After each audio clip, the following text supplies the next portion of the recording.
Today we're going to talk about The Hitchhiker's Guide to the Galaxy because that's the new book that we start. Now, Hitchhiker's Guide to the Galaxy is by Douglas Adams, who you read about prior to spring break. This is a work of science fiction and humor. It's supposed to make you laugh. It was published first as a radio broadcast in 1978, then as a novel in 1979. The plot of the novel is that the main character is our protagonist. Remember, a protagonist is a good guy, and the antagonist is a bad guy. Our protagonist is Arthur Dent. Arthur is from England, which is where our story starts. Arthur's best friend is Ford Prefect, who turns out to be an alien. Ford reveals to Arthur that the world is going to be demolished and they have to evacuate. So, Arthur, Ford, and the other characters, like Trillian Macmillan and Marvin, embark on an intergalactic adventure.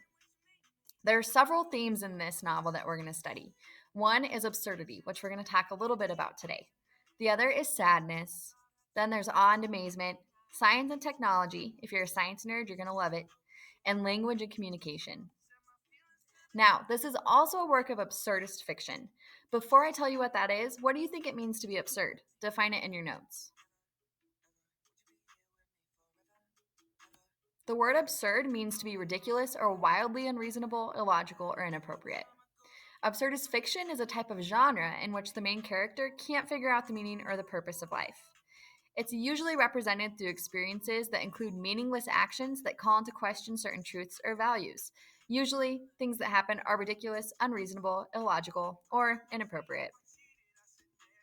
In absurdist fiction, satire is used. So is dark humor, the loss of reason, and incongruity. Let's take a quick vocab break. What do you think the word incongruity might mean, and the word satire? We've learned about satire before when we read Animal Farm. Satire is the use of humor, irony, exaggeration, or ridicule to expose and criticize people's stupidity or vices. It's basically making fun of people, particularly in the context of contemporary politics and other topical issues. Incongruity is when something is out of place and it doesn't really fit in a location or a situation. It's something that's very different from the things around it. For satire, think of the movie Shrek. They make fun of fairy tales in the entire movie. That's why they made it.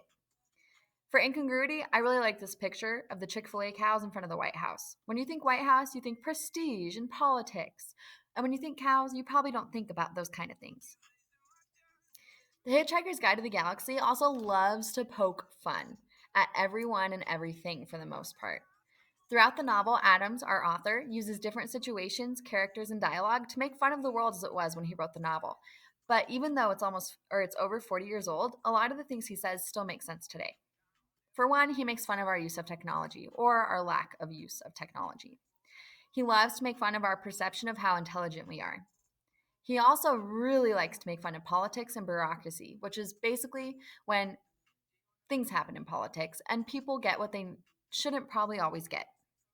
He also likes to make fun of humans' limited view of the universe and how insignificant our world really is. Lastly, he makes fun of how we communicate or fail to communicate with one another. Now that you've learned a little bit about the Hitchhiker's Guide to the Galaxy, go back to Schoology and go ahead and open the close reading activity for the preface. It's time to get started with our new